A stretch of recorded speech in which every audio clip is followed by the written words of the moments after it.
El Corán, uno de los libros más influyentes de todos los tiempos. Un texto sagrado que rige la vida de más de 1.000 millones de personas. Es un reglamento sobre cómo hemos de comportarnos en nuestra vida. Y que aún contiene misterios que nunca han sido revelados. Puede ser interpretado de maneras muy diversas. Contiene fragmentos en los que Dios habla sobre la paz, la compasión, etc. Pero también encontramos otros en los que se habla de violencia y guerra. De los orígenes místicos del Corán en el desierto, oyó una voz que le decía, recita. A sus escalofriantes advertencias sobre la justicia y el castigo. El Corán no se reprime a la hora de explicar de forma explícita los castigos que nos aguardan en las llamas del infierno. ¿Qué hay en el fondo de esta sagrada escritura? ¿Cuáles son los secretos del Corán?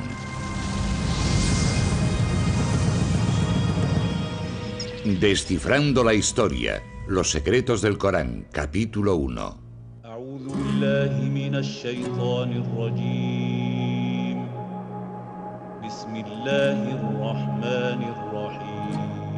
Escuchen algunas de las palabras más poderosas de la historia de la humanidad.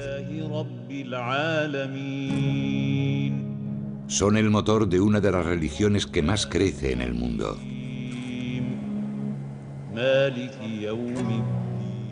Miles de millones de voces las han repetido durante los últimos 1400 años. Son las palabras del libro sagrado del Islam, el Corán. Los musulmanes creen que el Corán fue revelado directamente por Dios al profeta del Islam. No se trata simplemente de que Dios inspirase al profeta o lo empujase a contar un acontecimiento importante. Es en realidad el mensaje que el propio Dios transmite al mundo. En árabe, Corán significa la recitación. La escritura está hecha para ser leída en voz alta. De esta manera, los musulmanes creen comunicarse directamente con Dios. Al conservar la palabra de Dios, el Corán se convierte en una parte de este. Y, por tanto, el propio texto, las palabras, las páginas y el mismo libro son de por sí algo sagrado. Al hojear el texto sagrado, pueden apreciarse en un primer momento ciertas similitudes entre el Corán y las escrituras judías y cristianas. Todas hablan de un Dios único y omnipotente, y narran, en algunos casos, las mismas historias. Pero muchos consideran que el Corán es un libro envuelto en un halo de misterio. Sus versos, considerados durante mucho tiempo entre los más bellos jamás escritos en lengua árabe, forman un laberinto de lenguaje, siendo más propios de la poesía que de la prosa. Su distribución también dificulta su comprensión. Al contrario que la Biblia, el Corán no sigue un orden cronológico ni narrativo. Por el contrario, sus 114 capítulos, o suras, se organizan en función de su extensión, los más largos al principio y los más cortos al final. Encontramos un estilo que actualmente calificaríamos de flujo de conciencia. Hay cierto misterio, así que el lector curioso que se acerca al texto se queda algo extrañado. No cuenta la historia de Mahoma, ni siquiera cuenta la historia del mundo. Existen algunas referencias a la aparición del mundo, a la creación divina, pero no se encuentran al comienzo del Corán, sino a la mitad, en alguna parte. Los musulmanes no ven el Corán como una historia, sino como el mensaje de Dios a su creación, con el que trata de devolver a los creyentes al buen camino. Es un reglamento sobre cómo hemos de comportarnos en nuestra vida, sobre la definición de nuestra moral, sobre cómo afrontar la vida y las dificultades y conflictos que surgen en ella. Descifrar el significado del Corán no es una tarea sencilla. El Islam no cuenta con una institución religiosa como el Vaticano que oriente a los creyentes a la hora de interpretar un texto tan complejo. Cada persona hace su propia interpretación de las escrituras. Como musulmán, uno ha de creer lo que dice el Corán. Pero claro, la interpretación de lo que dice el Corán varía en función de cada persona. Pero entonces, ¿qué dice realmente el Corán? ¿Y qué significa? Las palabras que rigen en la actualidad la vida de los musulmanes fueron reveladas en un momento concreto de la historia, a unas determinadas personas y en un determinado lugar. La historia tradicional musulmana del Corán comienza hace 1400 años, en una árida zona de la península arábiga. Un remoto lugar habitado por beduinos nómadas del desierto y que contaba con algunos poblados tribales. Los musulmanes conocen aquella época como Jahiliya, la edad de la ignorancia. Podría decirse que Arabia tenía una civilización atrasada si la comparamos con los grandes imperios de la época, con Bizancia a un lado y el imperio sasánida, el segundo imperio persa, al otro. En mitad del desierto, rodeada de montañas, se encontraba la ciudad de la Meca, centro social, económico y religioso de Arabia. En la Meca coexistían muchos planteamientos religiosos diferentes. Algunos árabes habían adoptado las creencias del judaísmo y el cristianismo, y las historias y enseñanzas de ambas doctrinas eran de sobra conocidas en la región. La Meca preislámica era una ciudad llena de judíos y cristianos. Allí se combinaban distintas ideas del cristianismo y del judaísmo. Sin embargo, el panorama religioso de Arabia en el siglo VI está dominado por personas que creen en una multitud de dioses. Cada año los peregrinos invaden la Meca para rendir culto en la Kaaba, un sepulcro convertido en el panteón de un sinfín de deidades e ídolos. Creían en la existencia de Dios, pero Dios, de alguna forma, era una figura demasiado distante como para relacionarla con la rutina diaria de los hombres. Así pues, estos ídolos funcionaban como intermediarios entre Dios y los hombres. A mediados del siglo VI, la Kaaba albergaba 360 ídolos. La peregrinación anual al sepulcro reportaba enormes beneficios económicos a la tribu que controlaba el lugar sagrado, los Quraysh. Llegaba un montón de gente que debía hacer algún tipo de ofrenda y pagar un tributo, así que era un negocio muy lucrativo. Los Quraysh estaban amasando una enorme fortuna. Mientras sus líderes se enriquecían, la mayoría de los habitantes de la Meca vivían en la más absoluta miseria. Había un problema enorme en lo que respecta a la distribución desigual de la riqueza.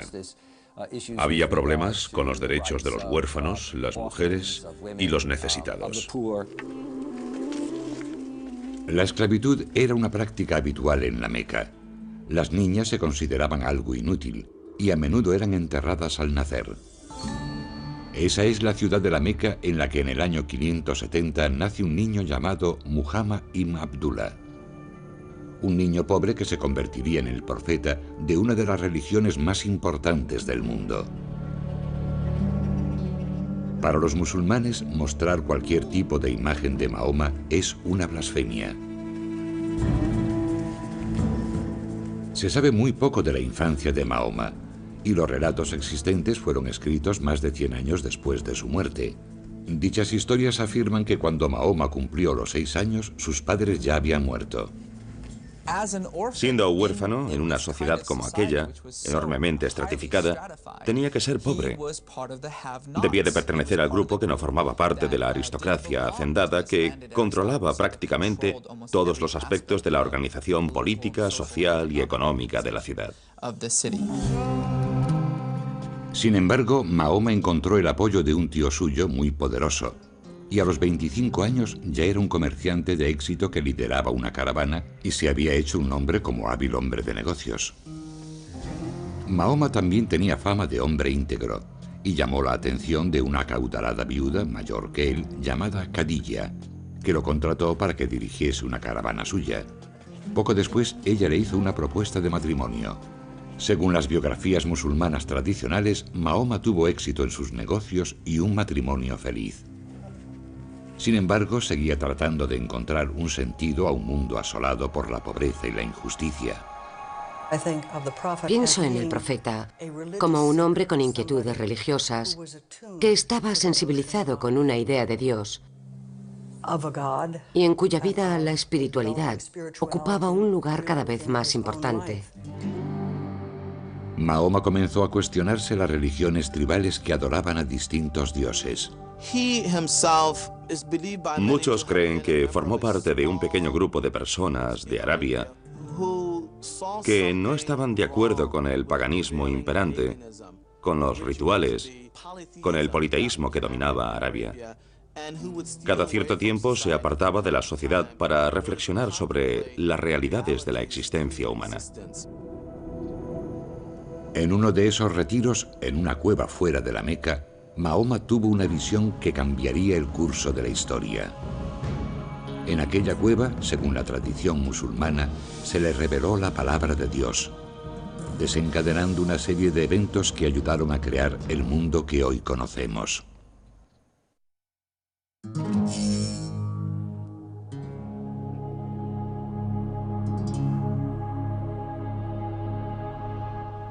Cinco veces al día, los musulmanes de todo el mundo oran en una determinada dirección. Se colocan mirando a la ciudad sagrada de la Meca, situada en la actual Arabia Saudí. Pero a comienzos del siglo VII, la Meca, el lugar más sagrado del Islam, era un lugar de culto pagano y una ciudad llena de injusticias. Así fue hasta la aparición de uno de los textos más sagrados del mundo, el Corán. Según la tradición, un comerciante de 40 años llamado Muhammad ibn Abdullah solía retirarse a una cueva alejada de la Meca para reflexionar en solitario sobre un mundo que consideraba cada vez más opresivo. Se cree que en el año 610, durante uno de sus retiros de meditación en la cueva, una presencia abrumadora se apoderó repentinamente de Mahoma. Sintió una presión repentina en el pecho. La oscuridad lo rodeaba y sintió que una mano gigante le asía y lo apretaba, apenas dejándole respirar. Y en su mente oyó una voz que le decía: recita, recita. Se quedaría estupefacto, aturdido. Seguramente se preguntaría si realmente había oído algo. Y entonces lo oyó de nuevo y dijo: no tengo nada que recitar. Y aquella voz, que según la tradición pertenecía al arcángel Gabriel, reveló el primer verso del Corán. Sura 96, primera aleya. Recita en el nombre de tu Señor, que ha creado al hombre de sangre coagulada. Recita, tu Señor es el munífico, que ha enseñado el uso del cálamo, ha enseñado al hombre lo que no sabía. Es un momento importantísimo, porque es el instante en el que Mahoma deja de ser un simple comerciante de la Meca, preocupado por los males de la sociedad, para convertirse de pronto en lo que en la tradición bíblica se conoce como profeta. Y como le sucede a muchos profetas, no quiere ni oír hablar de ello. Presa del pánico y preocupado por su salud, Mahoma va a buscar a su esposa Khadija. Lo que quiere realmente es suicidarse. Pero finalmente Khadija lo evita y le explica que ha recibido la llamada de Dios, que éste le ha asignado una tarea profética y que no tiene otra alternativa que dar a conocer el mensaje. La revelación de la cueva marca el comienzo de un periodo de 22 años durante los que Mahoma recibe los mensajes divinos que formarán el Corán. De acuerdo a la tradición, en ocasiones las palabras resonaban en sus oídos como una campana. En otros momentos surgían en tortuosos ataques similares a los de la epilepsia. Sufría convulsiones, empezaba a sudar y su mirada se perdía en el horizonte. Los que lo veían casi creían que estaba muerto. Y cuando estos momentos proféticos terminaban, de repente vomitaba las revelaciones. Dichas revelaciones parecían hacerse eco en todo momento de las necesidades del pueblo árabe. Los primeros versos eran escuetos y sencillos y cuestionaban las prácticas paganas de los habitantes de la Meca, haciendo una llamada a la adoración de un único Dios. Sura 73, octava aleya. Y menciona el nombre de tu Señor y conságrate totalmente a Él. El Señor del Oriente y del Occidente, no hay más Dios que Él. Tómale, pues, como protector. Durante los primeros años de revelaciones, Mahoma memoriza los versos y los comparte solamente con su mujer y sus allegados. Poco a poco empieza a creer que tiene una misión profética y que es su deber transmitir a los demás la palabra sagrada que guarda en su mente. Finalmente, en el año 612, el reticente profeta va al centro de la Meca y comienza a predicar. Era un aviso a los ciudadanos de la Meca, que a ojos del profeta habían perdido la conciencia, si es que la habían tenido alguna vez, de la existencia de un Dios supremo, de un único Dios que los había creado y les mostraba el camino. El Dios del que habla Mahoma es glorioso y compasivo, pero también colérico. El profeta dice a los habitantes de la Meca que sus actos en la tierra tendrán consecuencias cuando llegue el día del juicio. Tenemos a un hombre del que se sabe que ha estado haciendo vigilias, que llega, digamos, al mercado y dice: el mundo se acabará. El Dios que lo creó le pondrá fin y os incumbe a todos. Se trata de un mensaje muy contundente. Es un mensaje contundente, pero no novedoso. Mahoma dejó muy claro que el Corán era la misma revelación que la hecha a judíos y cristianos siglos atrás. Un mensaje de Dios a la humanidad. No obstante, la revelación se dirigía esta vez al pueblo árabe, por vez primera, y en su propia lengua. El profeta nunca dijo que estuviese creando una nueva religión. Simplemente dijo que era un mensajero que portaba el mismo mensaje que había sido transmitido anteriormente por un gran número de figuras de su historia común. El Corán repite una y otra vez: no olvidéis lo que le sucedió a Abraham cuando... Y entonces cuenta una historia sobre Abraham. No olvidéis lo que le sucedió a José, y cuenta una historia sobre José. Lo más curioso es que dichas historias aparecen en una especie de adaptación, de versión resumida de esos grandes relatos. La gente a la que se revelaba el Corán ya conocía esas historias, puesto que vivía en una ciudad empapada de dichas tradiciones. Según los musulmanes, uno de los aspectos más notables del Corán es que Mahoma memorizó las revelaciones a medida que se le comunicaban, para después recitárselas literalmente a sus discípulos. A pesar de que existía en aquella época una forma escrita de la lengua árabe, no eran muchos los que sabían leer o escribir. Mahoma no era una excepción. En el Islam, se cree que Mahoma era analfabeto. Esto pone de manifiesto, por supuesto, que él no pudo escribir las revelaciones. Y por otra parte, surge la pregunta de cómo se conservaron. El pequeño grupo de discípulos de Mahoma memoriza rápidamente cada nueva revelación, añadiéndola verso a verso a los fragmentos del Corán que ya conocen. Dado el tipo de cultura en la que viven, tales hazañas memorísticas no resultan sorprendentes. Estamos hablando de culturas basadas en la oralidad.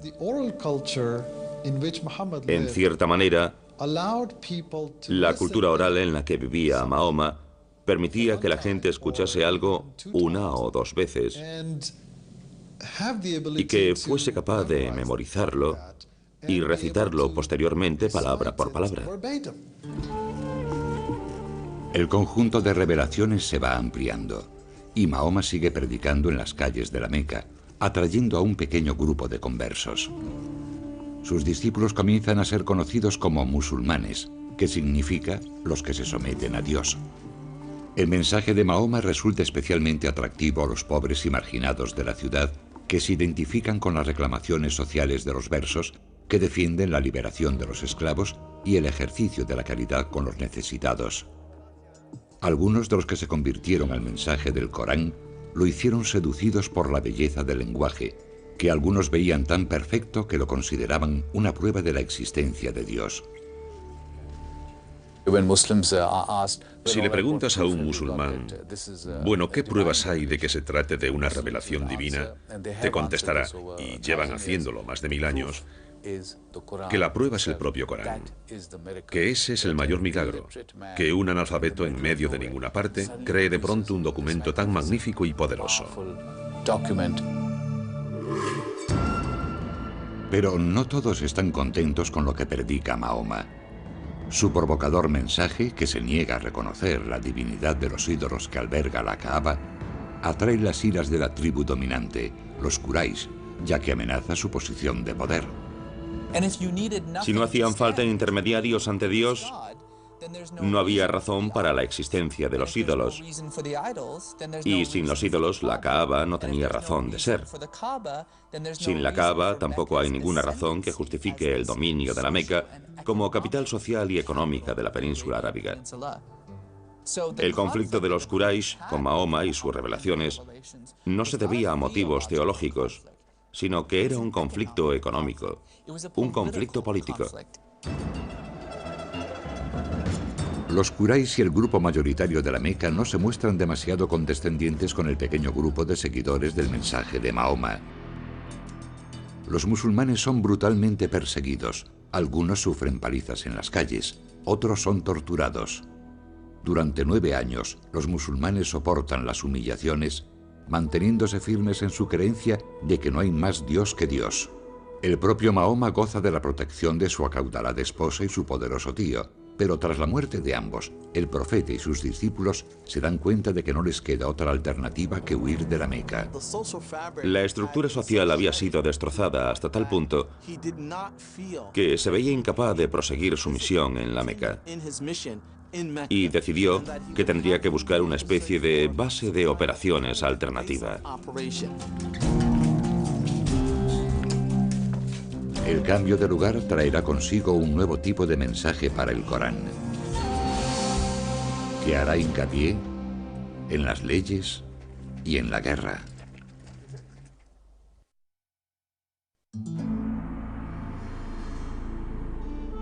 Durante 12 años, desde el 610, los musulmanes han creído en las revelaciones de Dios al profeta Mahoma y las han predicado en la ciudad de la Meca.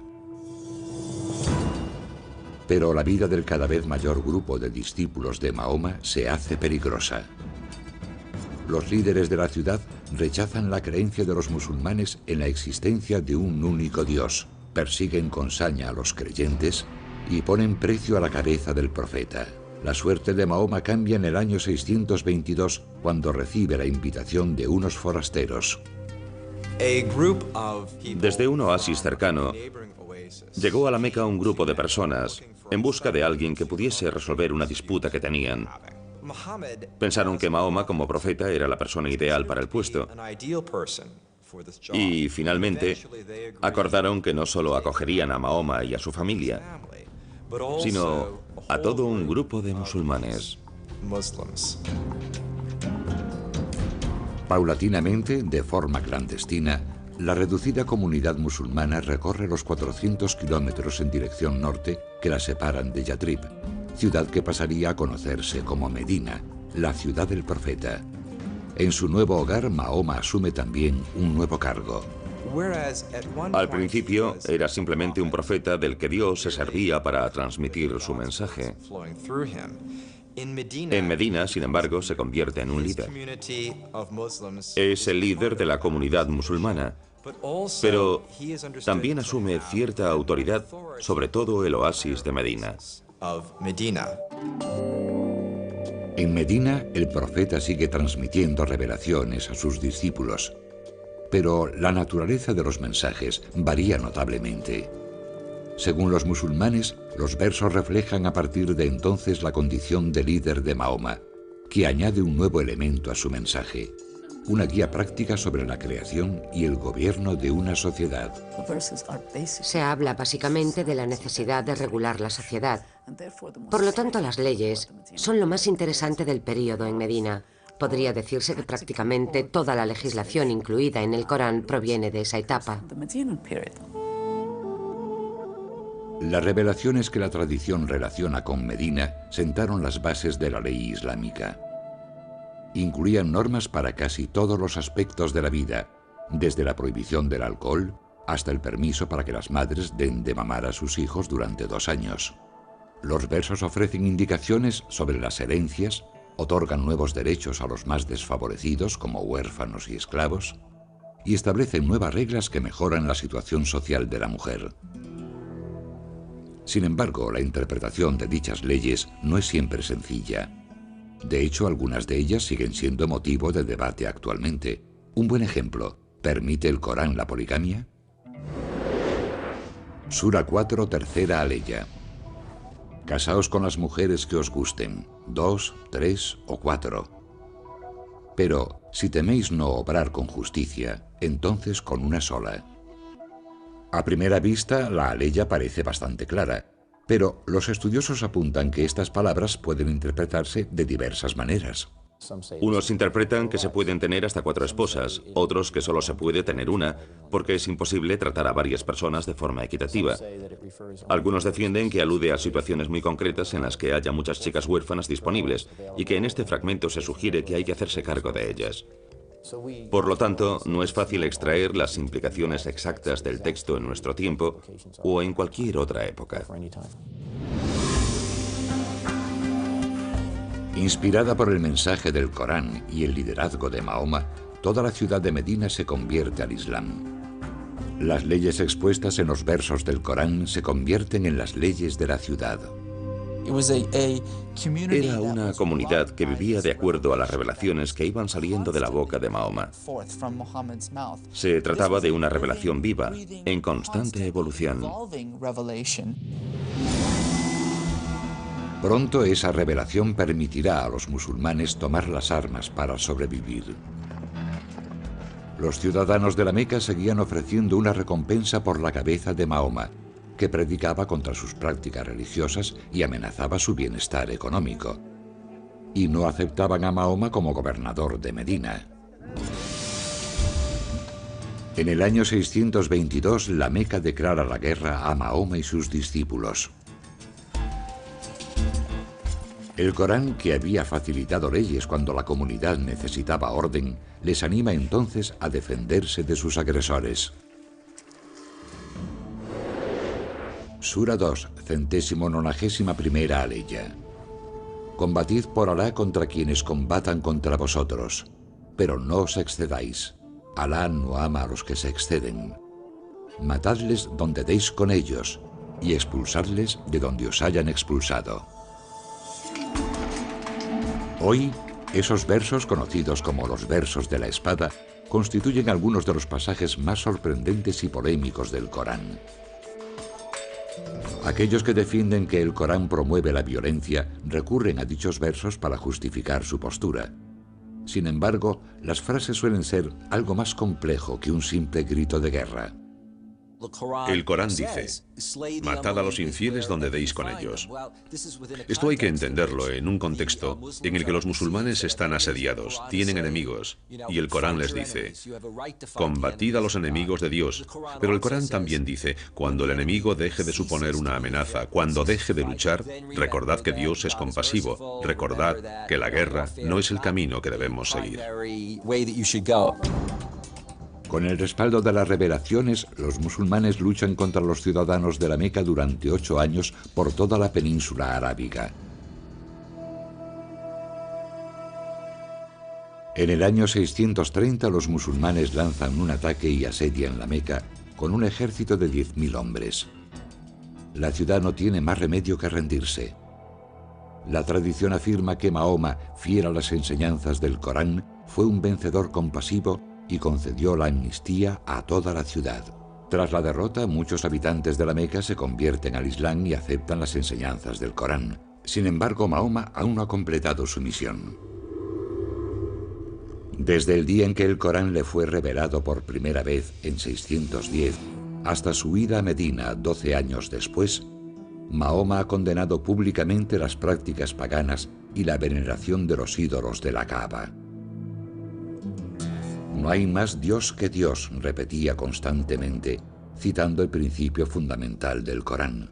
Así pues, Mahoma entra en la Kaaba y destruye todas sus deidades, declarando el lugar un santuario dedicado a la veneración del único Dios. Mahoma había logrado alcanzar su objetivo, y lo había hecho haciendo lo que Dios le había pedido. En 632, tan solo 2 años después de volver al lugar donde había nacido, Mahoma fallece a los 62 años. Su último suspiro pone fin al Corán. Sin embargo, sigue sin existir físicamente. Solo se conserva en la memoria de la comunidad. El mensajero ha muerto. Ahora sus seguidores deben luchar para que el mensaje siga vivo.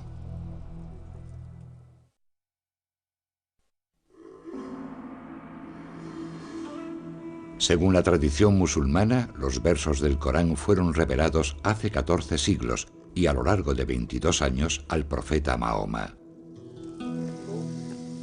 Sus seguidores creían que era literalmente la palabra de Dios. El profeta predicó sobre todos los aspectos de la vida, desde la religión al derecho y la moral, y la recién creada comunidad musulmana trató de vivir de acuerdo a sus palabras. Pero tras su muerte en el año 632, los musulmanes tenían ante sí un difícil reto: preservar el Corán, que seguía siendo un texto oral.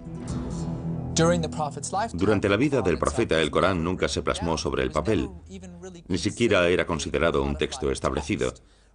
No debemos olvidar que el Corán se iba revelando progresivamente y siempre en función de las necesidades de la comunidad musulmana en cada momento. Y el Corán se completó simplemente cuando el profeta exhaló su último aliento.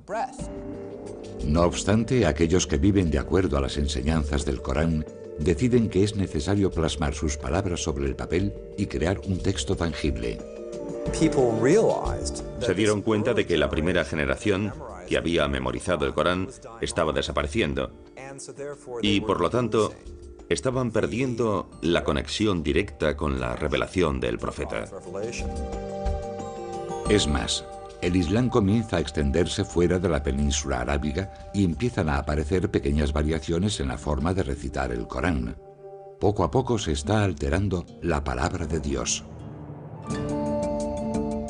Según la tradición, en 651, Uthman, el tercer califa o líder político musulmán, designa un comité con la misión de compilar el Corán. El comité debía recopilar y autentificar las distintas estrofas. Algunas se habían escrito durante la vida del profeta, pero estaban dispersas por toda la comunidad. Dicen que las fuentes de esta compilación provenían de textos escritos sobre trozos de huesos o de fragmentos de pergamino, pero también del corazón de los hombres, de su recuerdo de la recitación del Corán. Las estrofas debían cumplir unos criterios muy estrictos. 2 testigos presenciales debían confirmar que los versos habían sido registrados en presencia del profeta, y las estrofas se contrastaban con los recuerdos de los compañeros que habían memorizado por completo el Corán. El texto, una vez aprobado, se reúne en un solo volumen y es enviado a las ciudades de la región. Uthman ordena entonces la destrucción de las demás versiones escritas del texto. Los musulmanes creen que el texto de Uthman, completado tan solo 20 años después de la muerte del profeta, preserva a la perfección las revelaciones de Dios tal y como las predicó Mahoma, y que el Corán no ha sufrido alteraciones respecto a cómo fue revelado al profeta. Para los musulmanes es muy importante, porque significa que sus escrituras, que son la base de la Ummah, de la comunidad, son completamente auténticas. Esa autenticidad que defienden los musulmanes distingue al Corán de las escrituras cristianas y judías. Mahoma proclamó que el mensaje que Dios le había transmitido era el mismo que habían predicado Moisés y Jesús. Pero, de acuerdo a la tradición musulmana, las revelaciones en las que se basan el judaísmo y el cristianismo fueron corrompidas, en parte, al ser escritas en el Viejo y el Nuevo Testamento. Los musulmanes creen que la revelación original a Moisés y a Jesús se fue distorsionando con el tiempo, por lo que hay en el Viejo y Nuevo Testamento serían tanto revelaciones como versiones alteradas de las mismas, y modificarían lo sucedido realmente debido a las circunstancias históricas, religiosas y políticas de la época. Sura 3, 78ª aleya.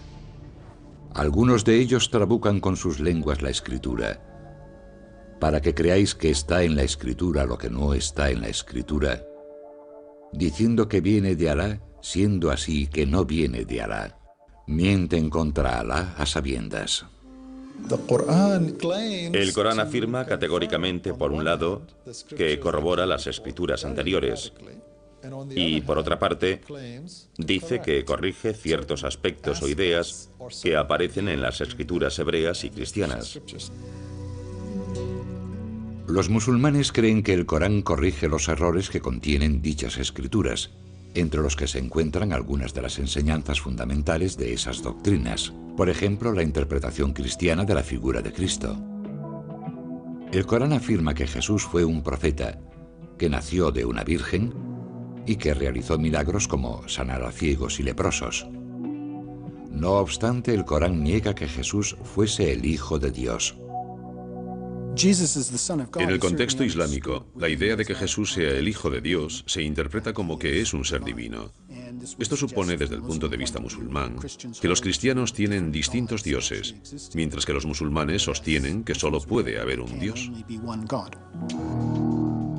El Corán discute también la historia bíblica de la crucifixión de Jesús, afirmando que Jesús no murió en la cruz, sino que Dios lo elevó a los cielos y que sus verdugos crucificaron por error a otro hombre que se parecía a Jesús.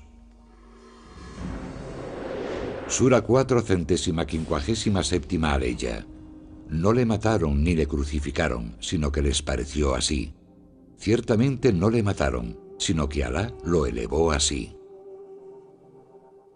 La idea cristiana de que Jesús murió por los pecados de la humanidad choca con el mensaje del Corán, que dice que cada alma es responsable de sus propios actos.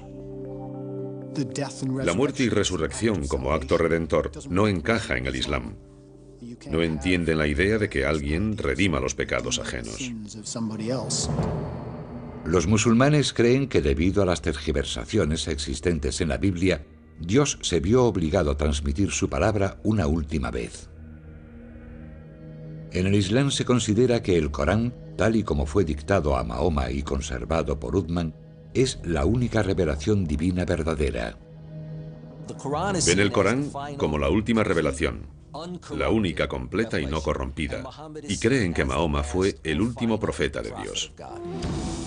Durante los últimos 400 años los musulmanes se han esforzado por seguir las indicaciones de dicha revelación, pero esta es una tarea ardua y polémica, una tarea que constituye la única esperanza de alcanzar la salvación cuando llegue el apocalipsis que presagian las páginas del Corán.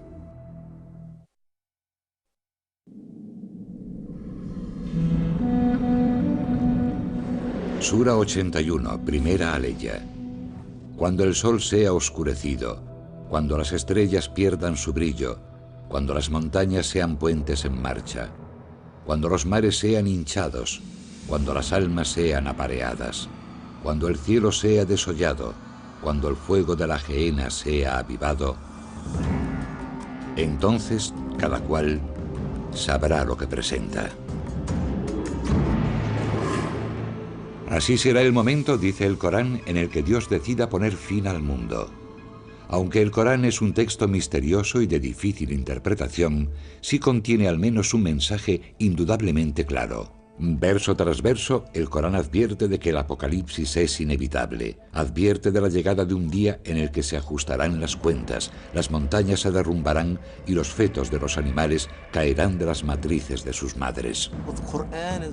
El Corán es muy rotundo y explícito cuando habla del fin del mundo, de que se producirá un cataclismo, una erupción del orden natural. Al igual que ocurre en el apocalipsis bíblico, el Corán proclama una y otra vez que la humanidad deberá responder por sus actos en la tierra. El Corán no se reprime a la hora de explicar de forma explícita los castigos que nos aguardan en las llamas del infierno. Las descripciones del cielo y el infierno son algunos de los pasajes más imponentes del Corán. Como ocurre en muchas estrofas del texto, las descripciones de la otra vida reflejan el lugar donde el Corán fue revelado. La imaginería del cielo y el infierno parece dirigida específicamente a un público formado por moradores del desierto. El cielo se describe como un jardín exuberante y repleto de agua.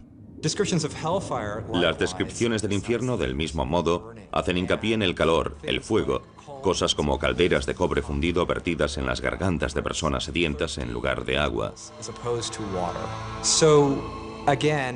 Así pues, se toman el dolor y el sufrimiento naturales de esa zona y se llevan a un nivel superior para describir los padecimientos del infierno. Para los musulmanes, el único modo de conseguir la salvación en el día del juicio final consiste en seguir el Corán. Pero la interpretación exacta de lo que quiere decir el libro sagrado ha levantado polémicas durante siglos, en parte debido a que el Islam no cuenta con una única autoridad religiosa. El Islam no tiene una estructura jerárquica, no existe una institución como la Iglesia. Por lo tanto, los fieles pueden formarse su propia opinión libremente. Dificultar las cosas puede parecer una paradoja. Si Dios desea revelar su mensaje, ¿por qué a veces las escrituras son tan crípticas? Sura 3, séptima aleya. Él es quien te ha revelado la escritura. Algunas de sus aleyas son unívocas y otras son equívocas. Pero nadie, sino Alá, conoce la interpretación de ello. La mayoría de los musulmanes cree que el único intérprete verdadero del Corán fue el propio Mahoma. Como mensajero elegido de Dios, se dice que comprendía todas las revelaciones, tanto los versos concisos y directos como aquellos que no resultan tan claros. Así pues, a lo largo de la historia del Islam, los musulmanes han examinado los relatos de la vida de Mahoma, sus palabras y obras, para tratar de explicar el Corán. La comunidad musulmana sostiene que las palabras y actos de Mahoma eran la perfecta manifestación de la voluntad de Dios, y que de hecho su propia vida es una revelación, al igual que el Corán. Sin embargo, el estudio de la vida de Mahoma no ha conseguido explicar por completo la palabra eterna de Dios. Distintas sectas y escuelas musulmanas se han enfrentado a lo largo de los siglos, tratando de imponer sus diversas interpretaciones. Algunos han utilizado el texto para justificar la muerte de otros musulmanes, de los que consideraban que se habían apartado de la fe. Otros sostienen que el Corán fomenta una actitud combativa ante los fieles de otras religiones. Podría decirse que el Corán es un documento bastante flexible. Uno puede hallar argumentos a favor y en contra de una determinada idea. La verdad es que la gente también lo hace al citar a Lincoln, a Washington, a Jefferson. Uno encuentra lo que anda buscando, y el caso del Corán no es distinto. Hace 1400 años el Corán fue revelado a una pequeña comunidad del desierto. Hoy es la piedra angular de la vida de 1.300 millones de fieles a lo ancho del mundo. Desde la primera revelación en una cueva a las afueras de la Meca y a lo largo de toda la historia del Islam, los musulmanes han tratado de aplicar las enseñanzas del Corán. Cada persona realiza su propia interpretación de la voluntad de Dios a través del mensaje contenido en las Escrituras. El Corán debe entenderse en el contexto del que habló un gran estudioso del Islam, un océano. El océano es una enorme criatura llena de misterios. Los musulmanes han encontrado en ese océano, durante siglos, inspiración sobre el amor y el temor, el conocimiento y las leyes, la ira y la violencia, el misticismo y el ritual. Su fe en el Corán ha cambiado la historia. Como sucede con todas las religiones, los textos sagrados pueden desatar pasiones, sacando lo peor de aquellos que afirman vivir de acuerdo a su mensaje, o, por el contrario, acercar lo divino a los hombres.